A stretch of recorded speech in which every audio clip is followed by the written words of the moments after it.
আল্লাহ রাব্বুল আলামিনের সৃষ্টি নিয়ে গবেষণা করা দরকার। এই যে আল্লাহ রাব্বুল আলামিন কিছুদিন আগে গরম দিলেন, এখন শীত। এই যে শীত কে দিল, গরম কে দিল, একবার দিন হয় একবার রাত হয়, এগুলো কে করেন? এটা নিয়ে মানুষের চিন্তা গবেষণা করা উচিত। মানুষ যে খাবারটা খায়, এই খাবারটা কোথা থেকে আসলো, কিভাবে উৎপন্ন হলো, কে এই খাবারগুলো উৎপাদন করলেন? মানুষ যে জমিনে বসবাস করে, জমিন নিয়ে চিন্তা গবেষণা করা উচিত।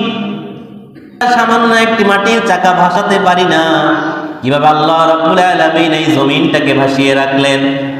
খুঁটি ছাড়া আমরা একটি টেবিল, একটি চেয়ার দাঁড় করাতে পারি না, কিভাবে আল্লাহ রাব্বুল আলামিন সুবিস্তীর্ণ আকাশ দাঁড় করিয়ে রাখলেন। এগুলো নিয়ে মানুষের গবেষণা করা উচিত, চিন্তা করা উচিত।